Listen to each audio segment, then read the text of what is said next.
Hey guys, what's up? Live stream. I don't know why I'm live streaming, but I am live streaming. Um, yeah, so I'm out of work, which probably is a familiar thing to say to many people. A lot of people either are working at home or their places of business are closed right now due to the pandemic. Um, I am no different right now. Uh, Saturday, March 21st, was that first day for me. I was working Friday, and just before I went home, I got the call saying that that was it until further notice. So I don't know when I'm going to be back to work. Um, to be honest, I'm not that upset about it. Speaking for myself personally, not being an essential business and having way too much interaction with other people, I personally don't feel that I want to be out in public right now. It sucks even just to go grocery shopping, to be completely honest. So I'm not that upset about it, honestly. Um,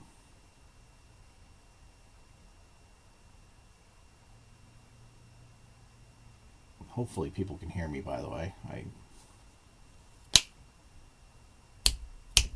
hello.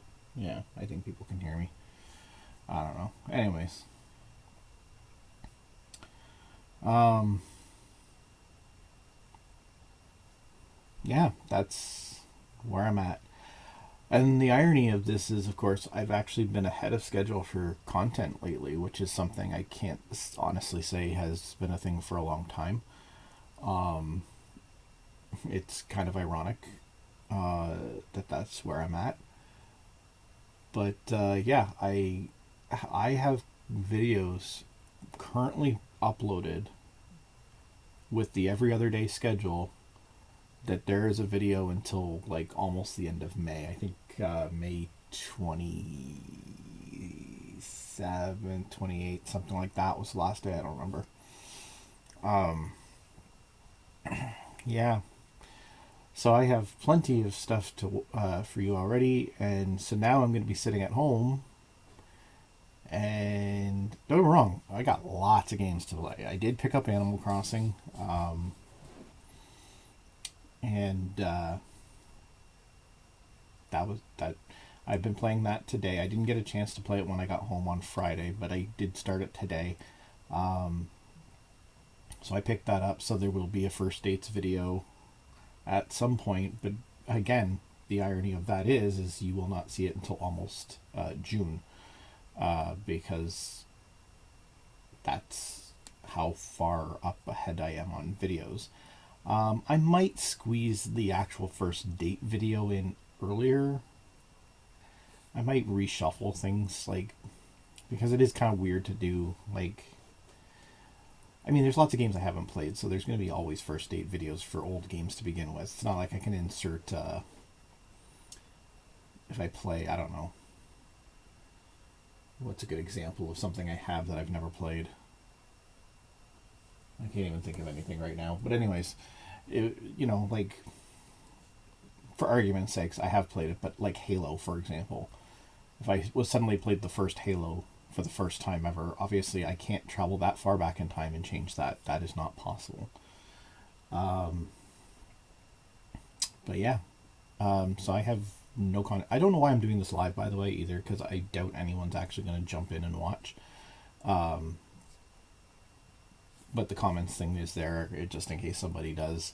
Um, and I guess I should clarify right off the bat, I am not here to defend or attack the company I work for, so don't even bother asking me any questions. There's stuff I know about what happened that does not line up 100% with what's in the media, and that's all I'll say, and that's that. Anyways, um, but anyway, that's besides the point. So yeah, this is so I've got stuff. So like, let's see if I can remember some of this. there's more Star Wars Jedi Fallen Order videos. There's more Red Dead Redemption 2 videos. There's a good chunk of new unboxing videos. I've got trying to think what's the last one that actually aired. Let me see here. Let's see if I can figure that out. Can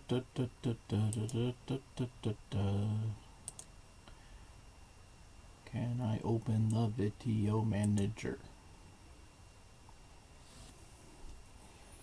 If I can, I will tell you every single video that's coming.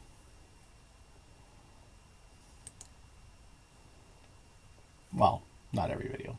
There you go. I could open the video manager. Awesome.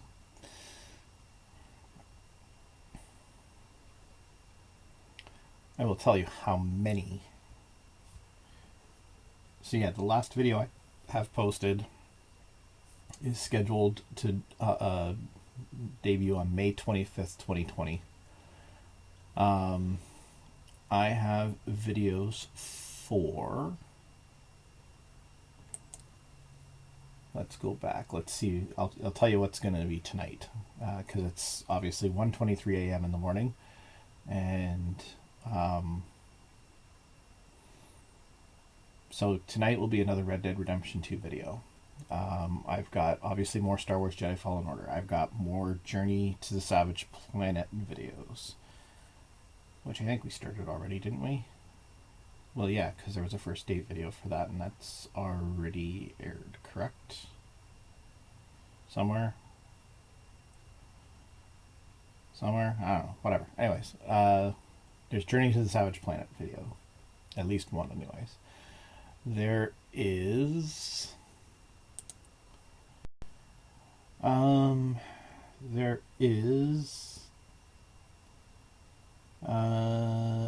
unboxing of more Transformers card stuff coming. There's more Lego Marvel Avengers videos coming. I've got another unboxing for some Lego that I will actually be building. I've got 2 collector's edition unboxings coming up. I've got some mystery minis from Funko that will be opening at some point. We've got 2 Point Hospital videos coming up, including a first date, and actually on two different platforms. I've got a mystery unboxing video coming up. That's not until May 1st. It's a video of something I got, and it was funny because my wife I don't know if I told this story on the video, so I'll tell it now. My wife literally messaged me at work when I got this. This was like months ago now. When I got these boxes, and she's like, "What the heck did you order?" And I was like, "I didn't order anything," because I had literally not ordered anything. And she's like, "Well, then what's this?" And she sends me a picture, and there's like 2 big boxes and 1 slightly smaller box, and I'm like, I have no idea. I figured out what it was before I got home, but I had no idea what was in them. So it was a surprise even to me what was inside those boxes. So, and you'll know for sure when I open up the one and pull out the one item, because my reaction is probably the most genuine reaction. Well, all my reactions are genuine, but I mean, it was probably the most genuine reaction I've probably ever had. But anyways, I've actually got Super Mario Sunshine videos coming up.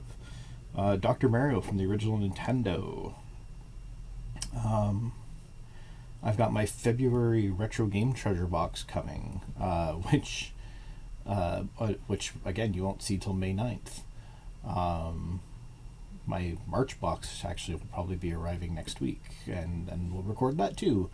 I've got the Animal Crossing Nintendo Switch console. Yes, I bought it, so there's the unboxing for that, which I did like that night that I bought it, but again you won't see that till May 19th. Mortal Kombat 3 for Genesis, Sonic the Hedgehog 2 for Genesis, Spider-Man for GameCube. So yeah, that's some of the videos coming up for the next little while.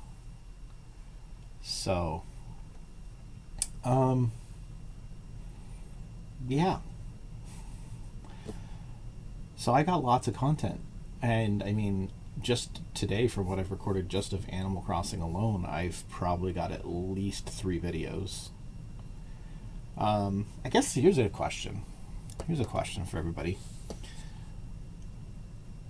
I usually record my game footage.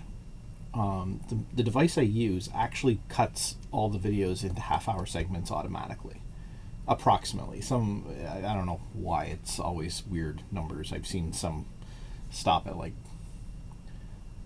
26 minutes and some go as long as 32 minutes, but whatever. It's approximately half an hour video clips. Obviously, if I stop it sooner, I stop it sooner.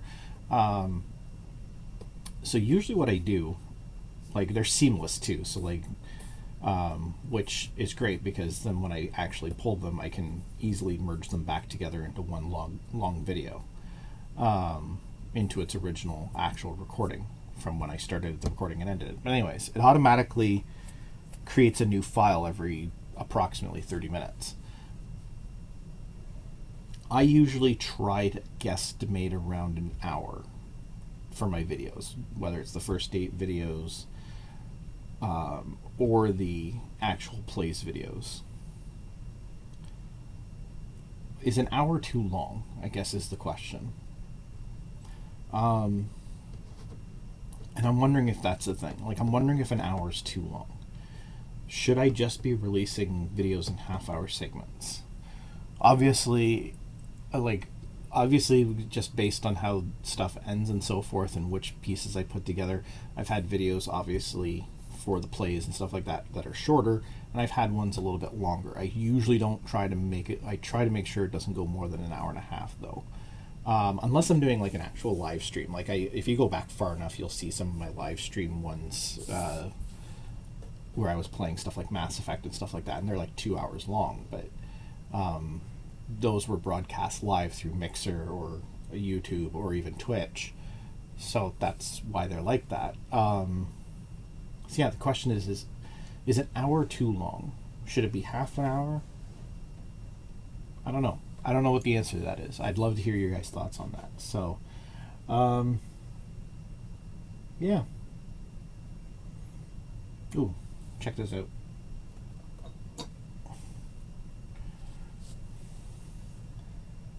It's an Animal Crossing pen and highlighter. So pen on, I hate mirror image. Pen on one side, highlighter on the other. Pretty cool. There we go. It says Animal Crossing New Horizons. That was cool. Yes, I don't know. I don't know if half an hour is the right time or not. I did play a little Jackbox tonight. Obviously, I didn't record it because it was somebody else actually playing it, and I was just playing along through the live stream. It's actually, it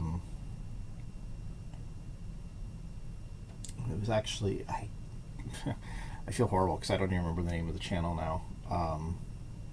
Someone's like Gaming Hub or something like that. There's like 3 hosts. 2 of them are from the States. One's up here in Canada.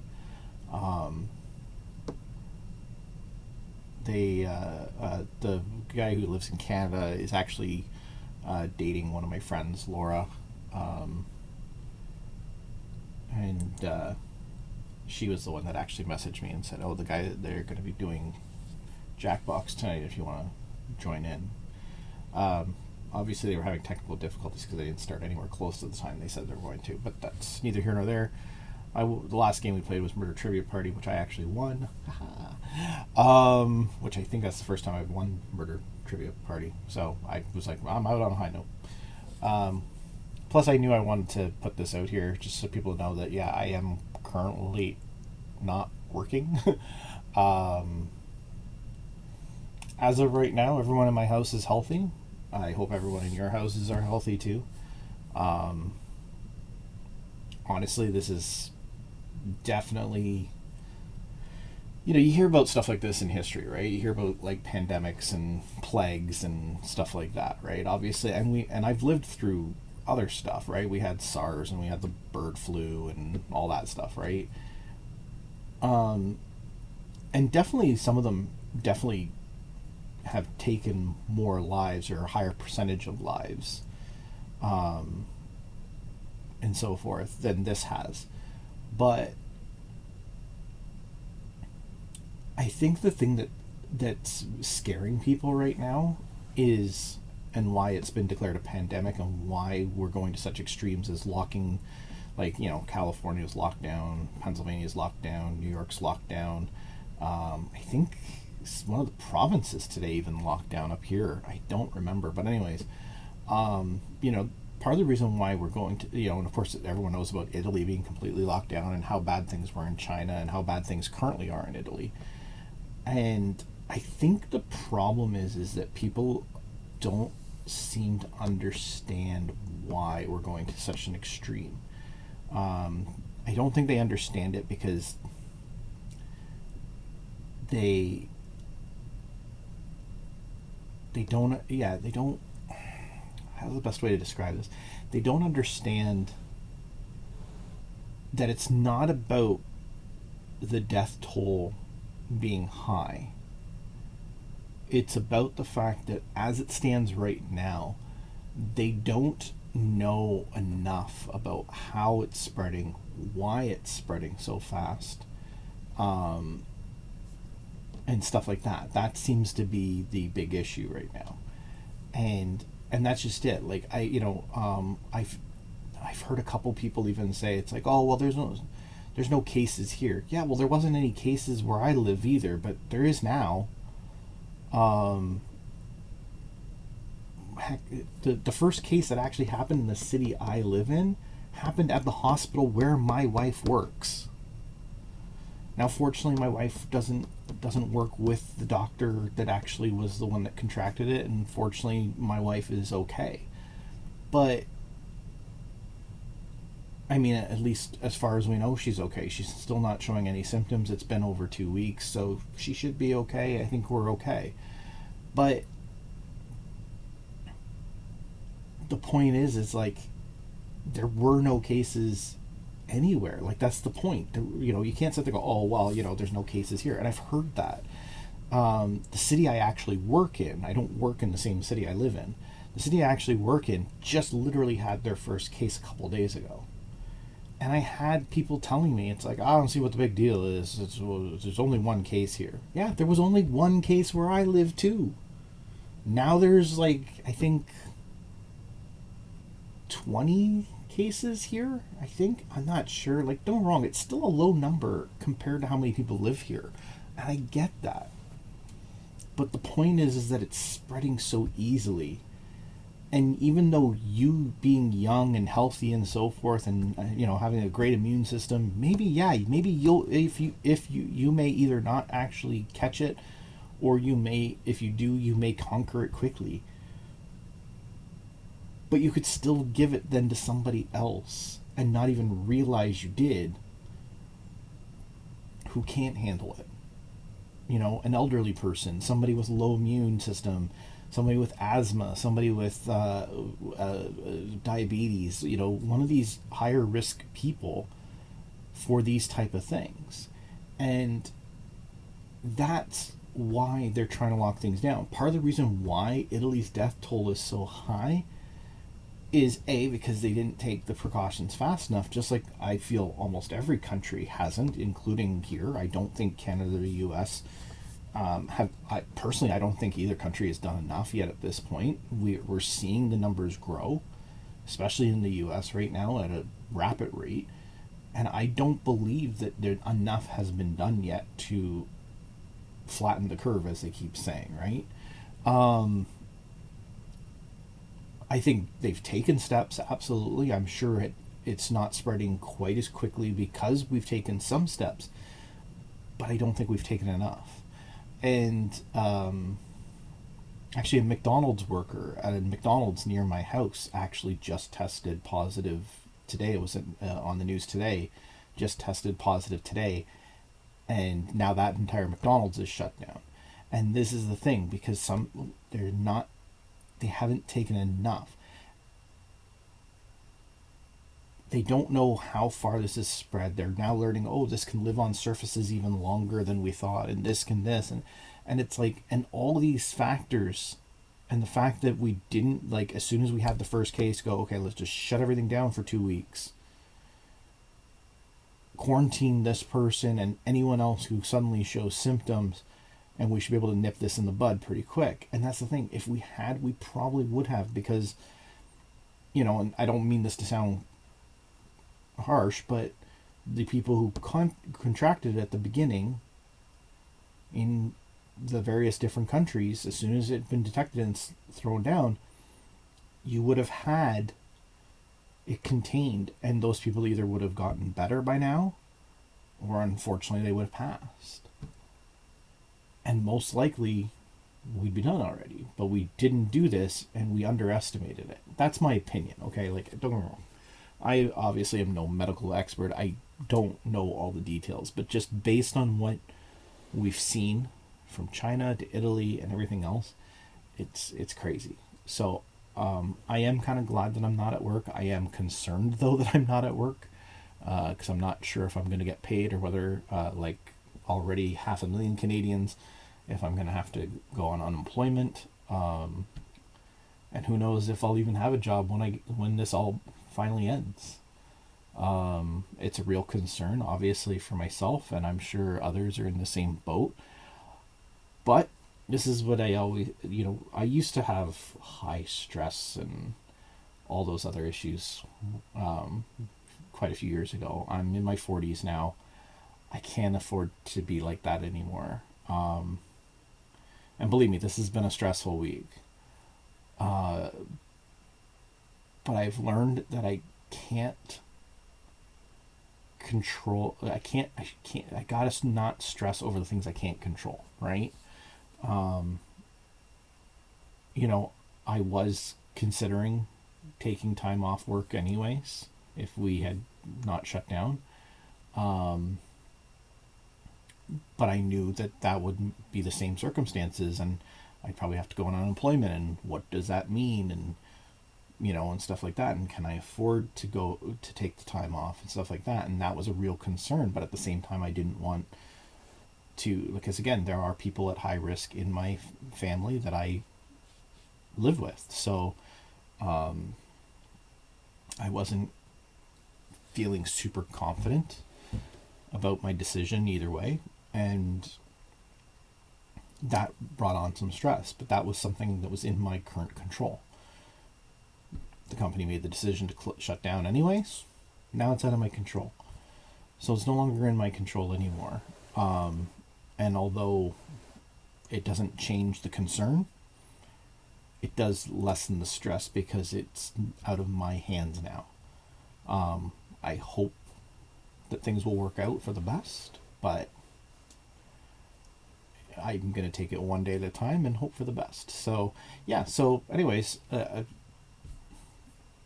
what I was actually going to do in this video, and I kind of went off a little bit off topic here, was, again, assuming it's, we'll say minimum 2 weeks that I'm out of work. What am I going to do for 2 weeks? Obviously, I've got lots of games to play. I just got Animal Crossing. That's a game that I'm definitely going to probably be putting time in every single day, regardless. So, I guess the best thing to do is to start catching up on some games. It does suck because, again, I'm not going to go out unnecessarily. I don't even know if Home Depot's open. They might actually be closed as well. I have no idea. But even if they were open, I wouldn't go now. Kind of sucks though, because I've been wanting to get some wooden brackets to put up shelves all around this room, because I've got a crap ton of pop figures that I want to put up on the wall and around the room. Kind of sucks because if I had the wooden brackets but just hadn't done the work yet, now would be the great time to get all that work done, since I'm just going to be at home. So yeah, that's that. So what are you guys doing? I assume most of you are playing games. I figure I can get caught up on some TV. I'm actually still behind on TV. I probably should have watched some more stuff today, but I didn't. I'm probably gonna head to bed soon anyways. It's almost 2 o'clock. But yeah, I don't know. I don't know what the right plan is.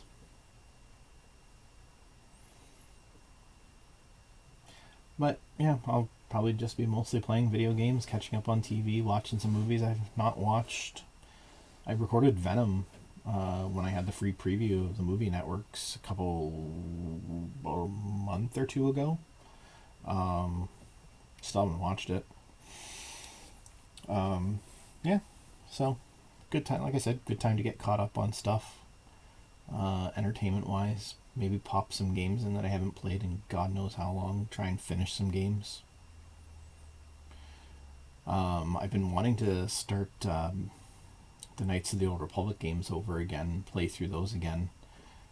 But I haven't done that yet. That might be something I'll do. I don't know. Either way, if I'm off for 2 weeks, I might get enough content to last till this time next year. I don't know. We'll find out. I might have to change the schedule to if I end up with so much content, I might have to start releasing videos daily again. The reason why I stopped releasing daily was because I wasn't keeping up with it, and I'm actually kind of impressed that I've managed to keep up and actually now gotten ahead with the buy daily thing. I said weekly, daily. Did I say? I don't know what I said. Yeah. So that's what's going on.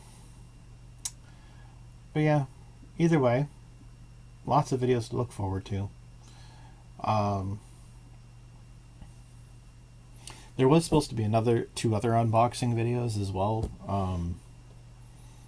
I'm not sure if a video where I initially addressed this in is not, but what you'll see is in a couple of the unboxing videos, you'll notice that there's like what looks like puzzle pieces on this part of the table here, and it's just like the frame. I have two puzzles here. One is a Zelda puzzle, and it's like supposed to be like I think the map of Hyrule or whatever, which I got for free like a couple years ago at a manager's conference. The other one is like a Super Mario Brothers puzzle from Super Mario Brothers 1. It's like the underground though. It's the first underground pipe thing with the coin, the two rows of coins or whatever. Actually, that's not the first one. It's the second one. But anyways, I have a puzzle of that as well. They're both from the same company, the same size puzzle, same whatever. The idea was that I was going to open and build those puzzles, and so I started the Zelda one. I started recording it. I was like an hour and a half in just to put the border together. It took so much longer than I thought it was going to take just to get to that far. Like I knew it was going to take me probably like a couple hours of total over a period of time, but I didn't expect the border alone to take me an hour and a half, and I was like, oh my god, that should have been the fastest part. So I did attempt to record. I think I still have the recordings, so I might release them at some point. I attempted to finally start a second recording to try and continue the puzzle, and I got so frustrated I just quit. And I was like, forget it. And so I put the puzzle took it all apart, threw it back in the box, and I never even opened the Mario one. So you'll see that border in some of the unboxing videos because it was obviously in the work area, which is where the cameras are. And of course, then I changed my mind and decided, no, I'm not going to do that. So some of the videos you'll see it, some of the videos you won't. Ironically, the videos were all shot in different orders than what they're airing anyways. So like some of I think the collector's editions I think were the last things I actually did out of all the unboxing videos that are scheduled till May 25th. But I think they air somewhere in the middle. So I think you'll see the puzzle pieces on some of the videos before and after, but not on those ones. because I had already torn it apart at that point. So, yeah, and then of course after I did the Zelda one, so what I was gonna do is I was gonna record it and like I was gonna like just speed up the video in parts and so forth so that it only made like maybe a 45-minute to an hour video. No. And then I was gonna do the same thing obviously with the Mario puzzle after that, but I haven't even opened the Mario one now because the Zelda one just, to be blunt, pissed me off. My mom loves puzzles. I don't know how she does it. I don't have that kind of patience. Yeah, I don't get it. But teach their own, I guess. Um, so other things I'm kind of curious about. What do you guys think? Because again, you also know that I talk about wrestling on here as well. WWE and AEW both doing shows without audiences and so forth. Um, my general opinion, now I haven't watched SmackDown yet from this week, so I haven't seen the second SmackDown with no audience, but I saw obviously the first one, I saw the Raw, and I saw the AEW. And the general consensus online seems to be that the AEW one was better overall, and that people liked that there was actually crowd noises by having some of the wrestlers not in the matches sitting at ringside. Personally, I agree. However, with what's going on, is that smarter? Is the question I'm asking. So both companies have said minimal personnel, blah blah blah blah blah, and that first SmackDown felt like it. You know, it was just Michael Cole on commentary. You know, Corey Graves wasn't there. Um, Triple H had to be there. He's the boss, so he showed up and so forth. But then um, he obviously was supposed to only be there at the beginning, but then he stayed for the whole show. Um, you know, they had a couple matches, but seemed like the only people that were there were the people that were part of the show, and that was it. But then Raw rolls around, and you've got all three commentators there. You have Asuka go on commentary for literally no reason. Like, I know some people are like, oh, she was furthering her storyline and so forth. Was she, though? I don't think she was. She seemed to be awfully more obsessed with Andrade, which has nothing to do with her or the women's tag team titles or the attack on Nikki Cross and Alexa Bliss from SmackDown. Nothing. It seemed pointless to have her there, but she was there. And then they show the footage after the show went off the air when Stone Cold and Becky are still in the ring, and oh, the Street Profits are there too. Why? Why are they? I get it that some of these guys live in Orlando, so it's really easy to get them to the show and so forth. It's not like they're flying from across the country or trying to get across the country. Like, we heard Edge apparently drove 17 hours just to get to Raw, because obviously there was no flights, I guess. But it's like, why? Why did you bring these people in? Just because they're local doesn't mean you bring them in if they didn't make sense. And Raw, in my opinion, was a horrible show. Thank God they at least showed the men's Royal Rumble to fill up a lot of time, because otherwise, wow. And then AEW. Oh, and don't get me started, by the way, either, about the fact that Jerry Lawler, being an elderly man, should not have been there at all. They should have told Jerry to stay home. They could have done it with just what's his name? Phillips? Todd Phillips? I don't know. And Byron Saxton. They could have done it with just the two of them. They didn't need Lawler. I'm sorry. And then AEW, in my opinion, worse. So their normal commentary team is Shivani, Ross, and Excalibur. They're all there, but then they brought Taz in too. Why? Why was Taz there? They didn't need him. And again, same thing. Jim Ross shouldn't have been there either. He's probably high risk, I got to imagine. So he shouldn't have been there. So he shouldn't have been there. And then you have like these guys. Now somebody did point out to me, it's like, well, you know, maybe they're in the they're gonna do the dark when they do the dark taping, AEW dark taping. Maybe they're part of that. And yeah, maybe, but it still seemed like they had way more people there than they needed. And again, although it was great to have like kind of a crowd reaction, even if it was just the other wrestlers hooting and hollering. And don't get me wrong, the MJF and Sean Spears stuff betting on the matches was kind of funny.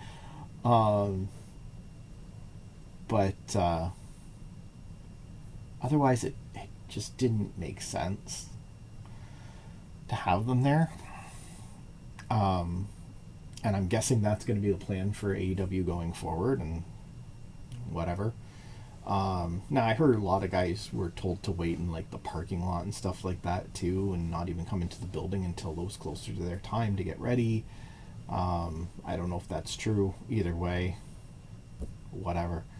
Um, so yeah, I haven't watched SmackDown yet from last. Well, I guess it's now 2 days ago now because it's technically Sunday. So I haven't watched that yet.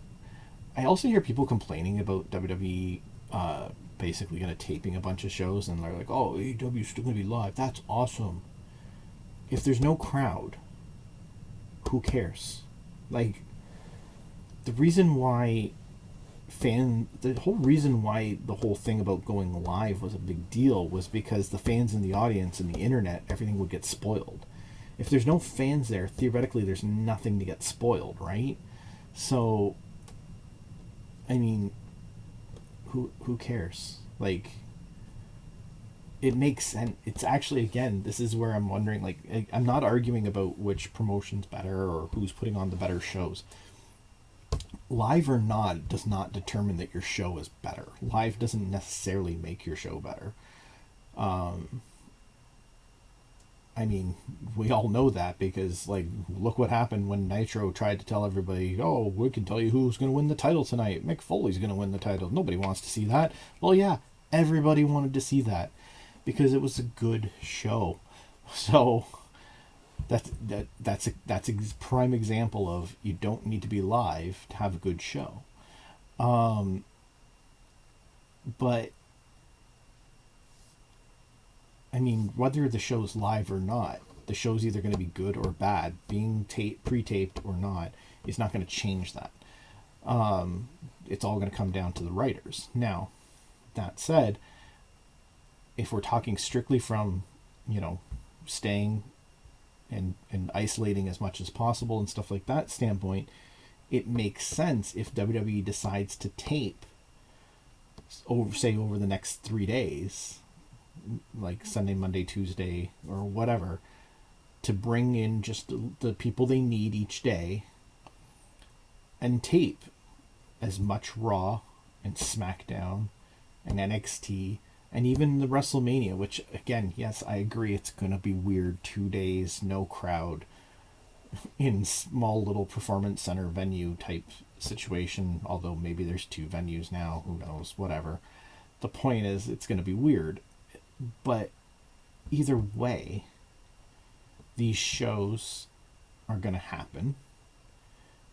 And at the end of the day, the only reason why you knew a show was taped before was because there were spoilers. People knew. When I was a kid, long before the internet was like this, like the internet didn't even technically exist when I was a kid. I didn't know that WWF Superstars and WWF Wrestling Challenge were taped. I watched them every Saturday thinking I was watching a live show. It wasn't until I went to a taping myself that I realized, oh, hey, these are taped. And I still remember the show I watched. They taped enough stuff for almost 3 months. And it's like I was watching this stuff for 3 months. And it's the same thing that TNA, Impact, whatever they're called now, same thing they do and so forth. Yet a lot of people think the shows are pretty good. They're taped. I haven't watched Impact in a long time, so I can't really judge their product, obviously. But, I mean, the general consensus on the internet is that they're putting on really good shows and so forth. And they tape, like, pretty much, like, after their one live pay-per-view, they'll pretty much tape all their shows till the next pay-per-view, which might not even be like 2-3 months away. So they tape like anywhere from 4 to probably 12 weeks of television in like 2-3 nights. And yet people don't complain that the shows are bad, and that's even with spoilers online telling you who's going to win all the matches. People still watch shows and it's like, oh man, it was a really good show. They're doing some really good stuff there. Yeah, because it doesn't matter. Taped or live is irrelevant. So all this people complaining and sitting there going, oh, it's gonna suck if they tape everything. Why? Like, it's the dumbest argument I've heard. I think some people are afraid they're gonna like pump in audience noise and so forth, for like WrestleMania and stuff like that if they pre-tape it. But if they're gonna do that, they're gonna do that whether the show's live or not, whether it's pre-taped or not. That's the thing. Nitro used to pump in the Goldberg chants, and it was a live show. Had nothing. Pumping in chants doesn't have anything to do with being taped or live either. Again, the show is either gonna suck or it's gonna be good. It has nothing to do with whether the show's taped or not. Ugh. So, anyways. But again, from a responsibility standpoint, I think WWE has the right idea. It sounds like AEW still intends to do live shows every week. And that to me is a little irresponsible. And that's where I take issue. Because honestly, I am enjoying AEW, honestly. Like, obviously, I'm a longtime WWE guy. I even preferred WWE back during the Monday Night Wars, even when WCW was kicking their ass regularly and so forth. I just had a hard time getting into WCW. But I mean, I got into it enough that I liked it, the product and so forth, and it was sad when it ended, but let's be honest, by the time it ended, it was a joke. I'm not saying WCW was bad, I just, WWE was what I grew up on, and it was what I knew, and it had, Bret Hart was always my favorite wrestler, so, and Bret was there for the majority of that, right? So, and obviously WCW had no clue what to do with him when they got their hands on him. So of course, he was never the same after that. But yeah, the then you have like, so you got the WCW, you got that and so forth. And same thing, like I've tried to get into, I used to watch Impact every week. I used to watch TNA Impact every week and so forth. I enjoyed it, but again, I still thought WWE was better, and I've always thought WWE was better. I'm enjoying AEW, and I will tell you that I do believe the product is better overall. There are things I think they could do better on, that I think the WWE does better on, and I think there's stuff WWE could definitely learn from them to do better as well. That said, I think they're both solid products, and I want them both to succeed. I'm enjoying it. More options, more shows, more WWE has stuck pretty good since this last roster split to their actual roster split, with a few little exceptions here and there. So, Raw is a show. It's like its own show. It between Raw, WWE, and AEW, it feels like I get 4 full-fledged wrestling programs of top tier superstars every single week between the WWE's 3 shows, Raw, SmackDown, and NXT, and AEW. I even enjoy NWA Power. Again, probably not as much. There are a couple people out there that are outstanding, though. Nick Aldis, obviously. Thunder Rosa is amazing. There's definitely people in NWA that I absolutely think are amazing. I'm a huge fan of the Dawsons. I think they're hilarious. And like, I just love the idea of like this big burly tag team that can actually kind of go. Ricky Starks, I'm not really a fan, but he's a good wrestler. They've got some really good people on there. There's also people I don't like there. I'm not a fan of Aaron Stevens. Never really have been. Didn't really like him as Damien Sandow either. I thought the Damien Sandow gimmick was funny, but him as a wrestler, whatever. I could take or leave him. Like, I certainly didn't miss him when I heard he had retired from wrestling. I was like, whoop-de-doo. Yeah, like, there's so much good talent. Jake the Snake's promo when he showed up in AEW. Oh my God, that was amazing. I met Jake the Snake Roberts a few years ago. I'm so happy that he is healthy. And I told him this when I met him, like, because I'd already watched his resurrection of Jake the Snake Roberts documentary that came out, and it's amazing. If you have never seen it, for the love of God, watch it. Even if you're not a wrestling fan, it's such a great story of redemption and so forth. And I'm so I told him, I said, dude, your Hall of Fame speech at the WWE Hall of Fame speech was so moving and so good. And I said, and even seeing you right now, I can see how happy you are. Like, you're legitimately happy. Like, if you go back and you watch him in the past, even when he was doing the whole like Christian thing and so forth, where he was like, oh, and he truly believed he was a Christian at that time. I don't know what he actually believes faith wise now, and that's between him and God or whatever, and that's not for me to judge. But if you go back and you watch those, he claimed to be happy back then. You don't see it though. It's not there. That same passion wasn't there. That's there now. He's alive. Like the fact, if you see, and when you see him at the beginning of the documentary, if you had not seen him in a long time to begin with, maybe the last time you had ever seen him was when he was a big star in the WWE back in like the 80s, 90s, or early 90s, whatever. If you watch that documentary, seeing what condition he is at the beginning of that documentary and seeing what he looks like now, my God, what a transformation. I highly recommend it. And they do cover the stuff with Scott Hall a little bit in the documentary as well, and that's another one, like, tremendous turnaround. Looks so much healthier, so much happier. I'm sure they both struggle every day though, and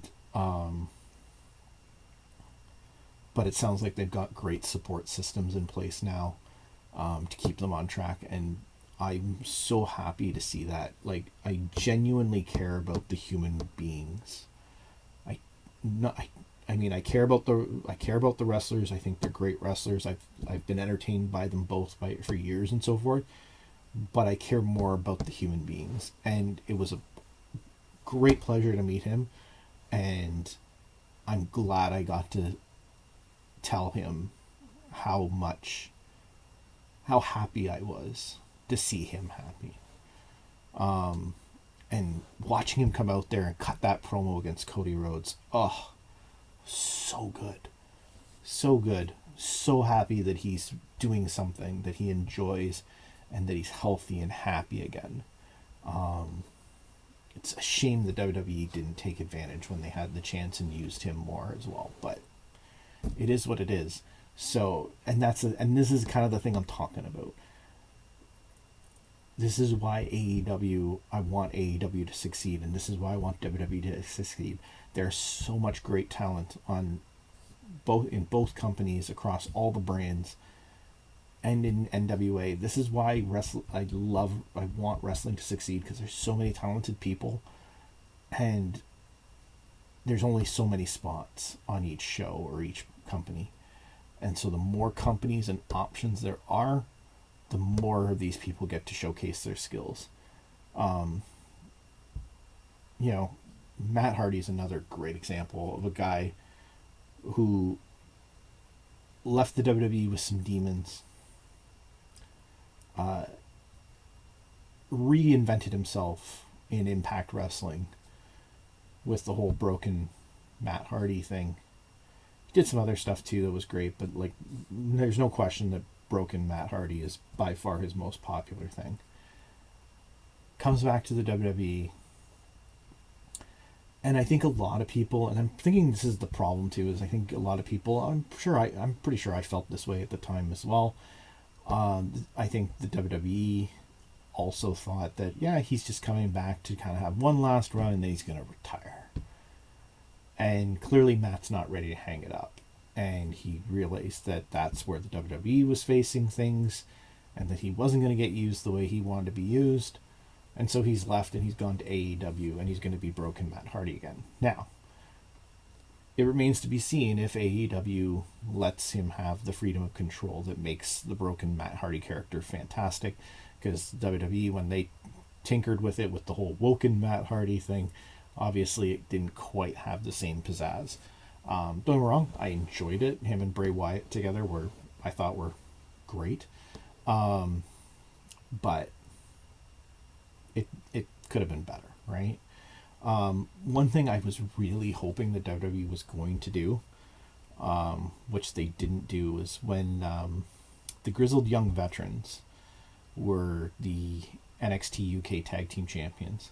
They kept talking about how soon to be recognized as the number one tag team in the world and so forth. I was actually hoping that for the most part the UK NXT would stay separate from everything. Like right now NXT UK and NXT kind of have like, well, up until recently, obviously with everything going on in the world, had been mixing, right? The Young Veterans have been on the North American NXT. Pete Dunne has come over. Imperium's gone back and forth. Finn Balor had just gone over to the UK to whatever. Jordan Devlin's won the Cruiserweight title and been appearing on multiple brand shows and so forth. I was really hoping that when both NXTs were a little bit more separate, I was honestly hoping that they were going to basically try to recreate what Matt and Jeff were doing in Impact. Because they had won the SmackDown Tag Team titles just before Jeff got hurt, right? And I honestly thought it was going to lead to them eventually somehow challenging the Raw Tag Team Champions to a title for title match. They'd win that. They'd go into the whole broken thing and so forth, and start talking about being the greatest tag teams in all of time and space again. Then eventually maybe face off against the NXT Tag Team Champions, win those titles. I don't know. So I don't know how it would have worked, but imagine though the pop that would have happened if the Grizzled Young Veterans, after successfully defending the NXT UK titles, are talking about how they're soon to be recognized as the greatest tag team in da da da da, and then the Hardys show up. More specifically, the Broken Hardys show up with all the other WWE tag team titles and basically say that we are the greatest tag team in all of time and space, and you have to beat us. And here's the thing, I would have had the Grizzled Young Veterans win. Have the Hardys put them over.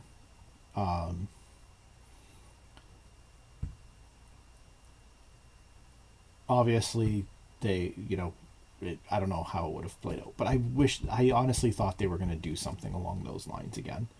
When they won the SmackDown Tag Team titles, I thought that was the plan, and obviously Jeff getting hurt kind of, if that was the plan, obviously threw that plan into disarray, and unfortunately Matt's contract has since expired.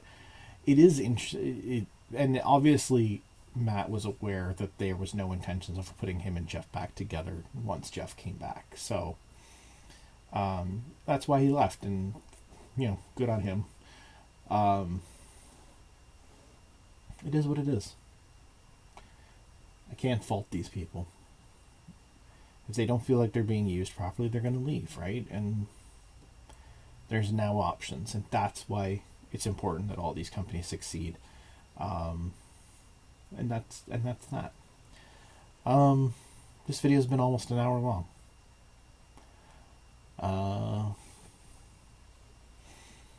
So yeah, I think I'm going to end it here. I really, really, really, really, really hope that this actually went through properly, but I guess we'll find out.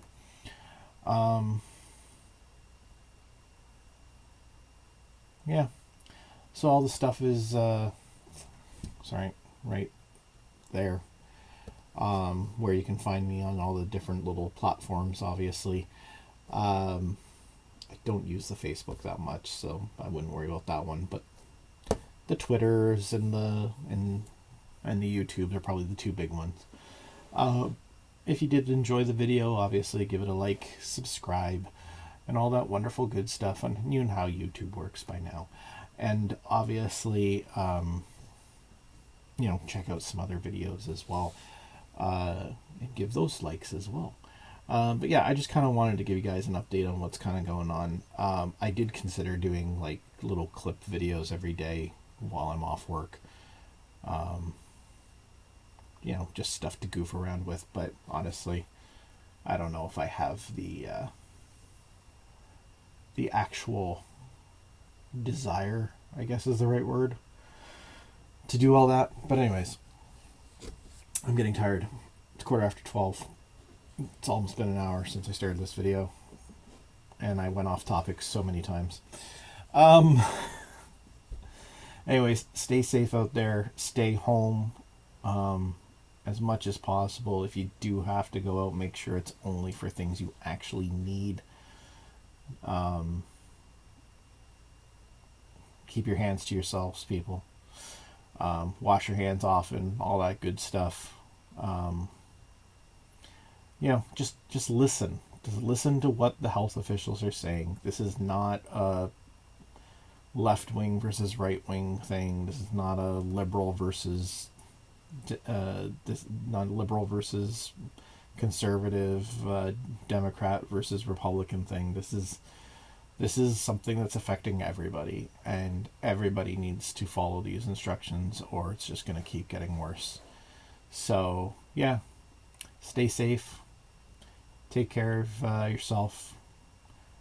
Help others if you can.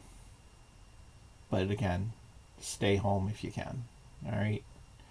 Until next time, hope to see you real soon. There'll be another video tonight, anyways, obviously, because it's the day for a video. Anyway, all right, guys. Take care. We'll see you later.